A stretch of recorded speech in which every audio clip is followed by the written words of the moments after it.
السلام علیکم ورحمۃ اللہ وبرکاتہ۔ گزشتہ دنوں جو سیالکوٹ کے اندر فیکٹری منیجر کے ساتھ جو کچھ ہوا، جو سری لنکن فیکٹری منیجر یہاں پر تھے اور ان کے اوپر جو الزام لگا کر ان کی ہتیا کی گئی، انہیں قتل کیا گیا اور انہیں جلایا گیا، تو اس کے اوپر تو پورا پاکستان اشکبار ہے، آنکھوں سے رو رہا ہے اور افسوس اور ندامت کا اظہار کر رہا ہے۔ سوشل میڈیا پر آپ دیکھ لیں، ویڈیوز دیکھ لیں، تو ہر جگہ پر پاکستانی قوم کی طرف سے ایک اس پر مذمت ہی کی جا رہی ہے اور کنڈیم کیا جا رہا ہے، اور حکومت نے بھی اس میں 900 ملزمان کو نامزد کیا ہے کہ 900 ملزمان ہیں اور جن کی گرفتاری کے لیے چھاپے مارے جا رہے ہیں، اور ان میں سے تقریباً 140 لوگوں کو گرفتار کیا ہے، جس نے جلایا اور جس نے مارا اور جس نے اس کو پورا پلان کیا، یہ لوگ گرفتار ہوتے جا رہے ہیں اور یہ بڑا اچھا اقدام ہے، اور میں عمران خان صاحب کو مکمل اس پر ان کی تعریف کروں گا اور انہیں سراہتا ہوں کہ کتنی تیزی کے ساتھ انہوں نے اس کے اوپر ایکشن لیا اور سری لنکن جو وزیر اعظم ہیں ان کے ساتھ بات کرتے ہوئے ان کو یقین دہانی کرائی کہ بالکل ان کے قاتلوں کو کیفر کردار تک پہنچایا جائے گا اور مظلوم کو مکمل انصاف ملے گا۔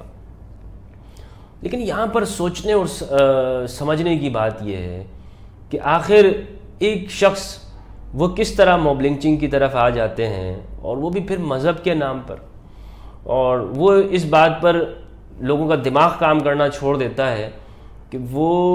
اور پھر سارا ایک جتھا بن جاتا ہے، وہ سوچنے سمجھنے سے باہر آ جاتے ہیں اور ایک انسان کو مارتے ہیں ٹھڈوں سے، لاٹھیوں سے، چھریوں اور قینچیوں سے، چاقوؤں سے، پھر اس کو جلا دیتے ہیں۔ یہ اس وحشی پن کی طرف آخر کیوں آ رہے ہیں، اور اس میں پھر مذہب کی کیوں استعمال ہو رہا ہے؟ یہ بہت سنجیدہ بات ہے۔ اس کی طرف پاکستان میں ہو یا مذہبی ممالک ہوں، وہ ممالک جو مذہبی کہلائے جاتے ہیں، یا جہاں پر زیادہ طور پر لوگوں کا مذہب سے تعلق ہے، وہاں پر تو یہ چیزیں آ رہی ہیں، اور لیکن ایسا نہیں ہے کہ دوسرے ممالک میں جو سیکولر کہلائے جاتے ہیں وہاں پر ایسا کچھ نہیں ہوتا، وہاں پر بھی ہوتا، لیکن اس کی شکل کچھ اور ہوتی ہے۔ جیسے آپ نے دیکھا کہ نیوزی لینڈ کے اندر ایک شخص نے جو مسجد کے اندر گھس کر فیس بک لائیو چلایا اور فائر کھول دی اس نے، تو یہ بھی ایک قسم کی ایک نفسیاتی دیوالیہ پن ہے، نفسیاتی پاگل پن ہے۔ تو یہاں پر جو ہوا، لیکن اس میں ہم نے چونکہ اس کا انالائسس کرنا ہے کہ آخر یہاں پر ایسا کیوں ہو رہا ہے کہ کسی کو بھی توہین کا الزام لگا دیا جاتا ہے، اور یہ کہتے ہیں کہ جو نہ مانے اس کی ایک سزا سرطن سے جدا۔ تو کیا وجوہات ہیں؟ تو اگر میں اس کو جتنا سمجھا ہوں وہ یہ ہے کہ ہمارے جو مذہبی لیڈران ہیں وہ وہ جو اسلام پڑھا رہے ہیں، وہ یعنی یہ جنہوں نے یہ نعرہ پڑھایا ہے لوگوں کو، سرطن سے جدا، گستاخ رسول کی ایک سزا، ان لوگوں کا مسئلہ یہ کہ انہوں نے اسلام کو فرقے کی نگاہ سے پڑھا ہے، یعنی ان کی اپنی کچھ تعبیریں ہیں، ان کی اپنی کچھ تشریحات ہیں کہ جس پر یہ سمجھتے ہیں کہ یہی اسلام ہے، اور انہوں نے اسی کو آگے بڑھا رہے ہیں، اور یعنی دوسروں کی نفرت کے اندر، دوسروں کی مخالفت کے اندر، دوسرے فرقوں کے ماننے والوں کے لیے ان کے یہی جذبات ہیں۔ تو اب اگر یہ لوگ اسی طرح رہے اور جو ٹیچنگز یہ کرتے ہیں اپنے جلسوں کے اندر یا جہاں پر بھی یہ لوگ اکٹھے ہوتے ہیں، بچوں کو جو یہ تعلیم دیتے ہیں، تو یہ بہت خطرناک چیز ہے۔ اگر اس طرح کے ملزمان گرفتار ہو گئے، ان کو سزا مل گئی، لیکن جو بیج یہ لوگ نیچے لیول کے اوپر یہ ڈال رہے ہیں، یہ لوگ جن کے یہ ذہنیت ہے اور جو سرطن سے جدا کی بات کرتے ہیں، تو اس طرح کی انتہا پسندی کی تعلیم اگر اس کے مقابلے کے اندر ایک ہماری پاکستان کی ریاست نے اگر ایسا نیریٹو قوم کے سامنے نہ لایا اور اسے سلیبس کا حصہ نہ بنایا اور انسٹیٹیوشن لیول کے اوپر اس کی باقاعدہ تعلیم نہ دی گئی، تو مجھے لگتا ہے کہ بہت بڑا حصہ ان انتہا پسندوں سے متاثر ہو سکتا ہے، اور یہ ہمارے ملک کی بہت اس کو سنبھالنا مشکل ہو جائے گا، بہت مشکل ہو جائے گا۔ ابھی بھی مشکل ہے، ابھی بھی آسان نہیں ہے، یہ لوگ بہت طاقت کے اندر ہیں اور انہوں نے اسلام کی غلط صورت لوگوں کو پیش کرے، پوری دنیا کے سامنے اسلام کی غلط تعبیر بتا رہے ہیں۔ ایسا کہیں پر بھی اسلام میں نہیں ہے کہ جو تمہارے عقیدے کا نہیں ہے یا جس نے یوں کر دیا اس کا سر تن سے جدا کر دو، یہ نہیں ہے۔ اب ان سے اگر آپ کہتے ہیں کہ آپ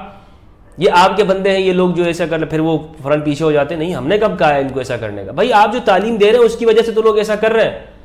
تو آپ یہ بات پوری لوگوں کو کیوں نہیں بتاتے ہیں؟ یعنی آپ کے سٹیج کے اوپر یہ نعرہ لگتا ہے کہ گستاخ رسول کی ایک سزا سرطن سے جدا، اور من سب نبی فقتلوہ، قتل کر دو، مار دو، تو جو یہ نعرے لگتے ہیں اس کو آپ پورا کیوں نہیں بتاتے کہ یہ کام تمہارا نہیں ہے؟ اول تو اس کا اختیار ہی نہیں، یعنی یہ ہے ہی نہیں اسلام کے اندر. لیکن چلو کسی درجے کے اندر اگر یہ مان لیا کہ گستاخ رسول کی ایک سزا سرطن سے جدا ہے، مان لیا، تو کیا ہر بندہ یہ کام کرے گا کسی پر بھی الزام اور بلاسفیمی لگا کر اس کو مار دے چھریوں، قینچی اور چاقوؤں، ٹھڈوں کے ساتھ،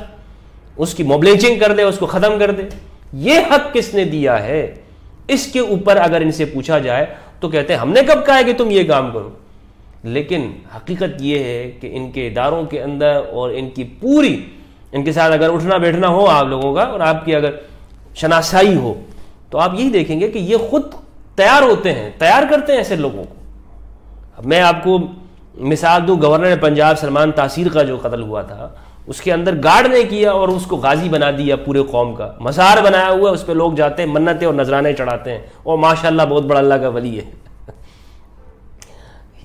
یعنی ایک قاتل کو غازی بنا دیا. جس سوسائٹی کے اندر یہ حالت ہوگی تو اس سوسائٹی سے ہم کیا توقع کر سکتے ہیں کہ وہاں پر ترقی کی ہوگی اور وہاں پہ سماج کے اندر ایسے واقعات نہیں ہوتے رہیں گے. ابھی عمران خان صاحب بہت بہتر کوشش یہ کر رہے ہیں کہ رحمت للعالمین کے حوالے سے ایک پروگرام لے کر آئے ہیں کہ جس میں لوگوں کو موٹیویٹ کیا جائے گا، علماء کرام کو لے کے چلیں گے. اور میں توقع کرتا ہوں، امید کرتا ہوں، دعا کرتا ہوں کہ یہ پہلے والے جو ہمارے ہاں ایمرجنسی کی صورت میں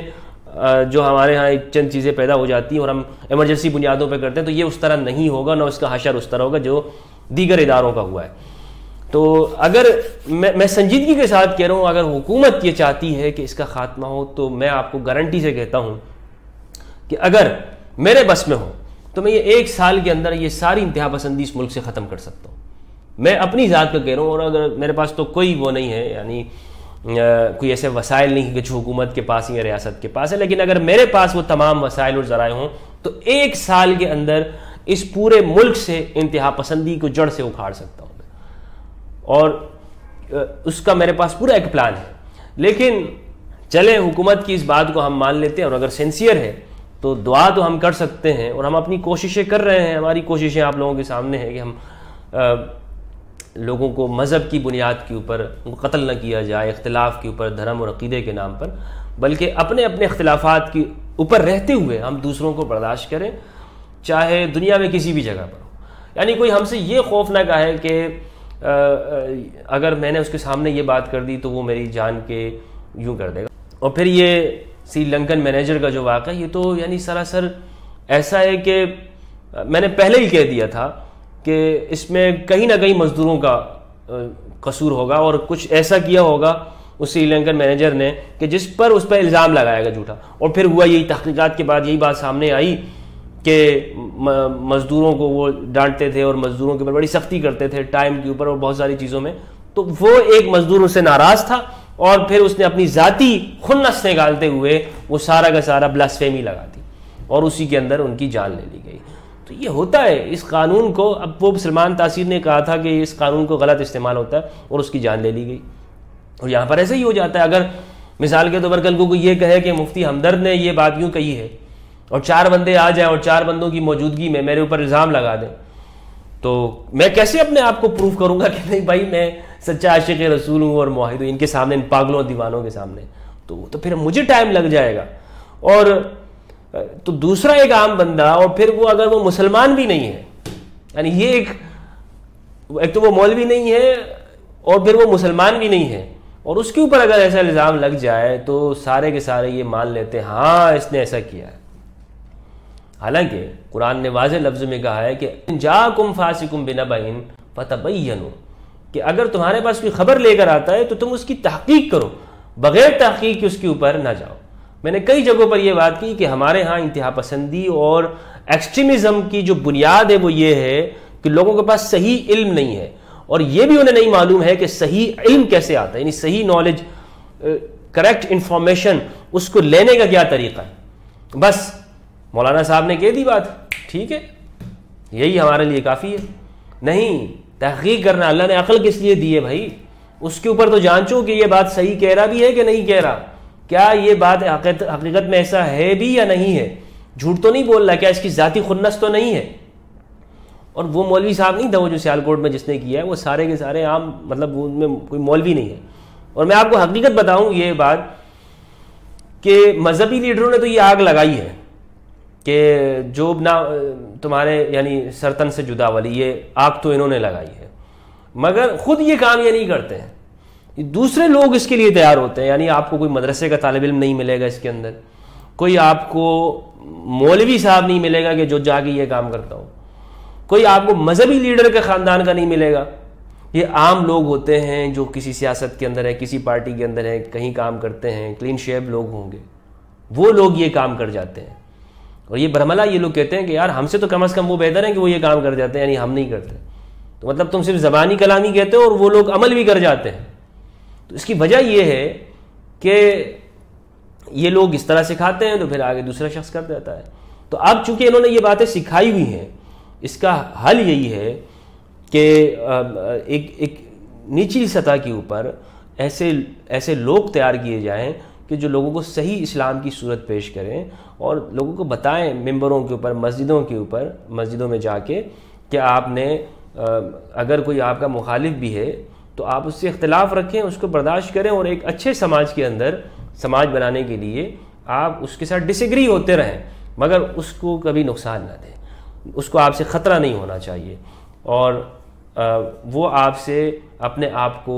اجنبی نہ سمجھے اور ایسا نہ سمجھے کہ یار آپ چلے جائیں گے اور اس کو نقصان پہنچا دیں گے. تو ہم بہتر معاشرے کی طرف جائیں گے اور بہتر ہم سوسائٹی کی طرف آگے بڑھتے رہیں گے،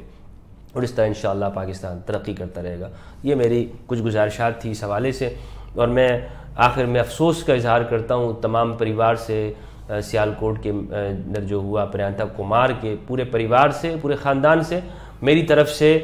ان کے دکھ کے اندر میں شریک ہوں، ان کے تمام غموں کے اندر کہ جو کچھ انہوں نے اٹھائے، اور میں شرمندگی کا اظہار کرتا ہوں بحیثیت ایک پاکستانی کے کہ یہ پاکستان کے اندر ایسے ہوا. لیکن انشاءاللہ پاکستان کی حکومت نے انہیں یقین دلایا ہے، اور ایک بہت اچھی یہ کی کہ ان کے لیے $1,00,000 وہ پاکستان کی سیالکوٹ کے کچھ تاجران، بزنس کمیونٹی نے ان کے گھر والوں کو بھی دیے ہیں. تو اس سے ان کو کچھ فائنینشیل سپورٹ بھی ہو جائے گی، اور دکھ کا اظہار کرتا ہوں اور امید کرتا ہوں کہ اس طرح کا واقعہ اب دوبارہ نہیں ہوگا اور پاکستان آگے کی طرف جائے گا. پاکستان زندہ باد. والسلام علیکم ورحمۃ اللہ وبرکاتہ.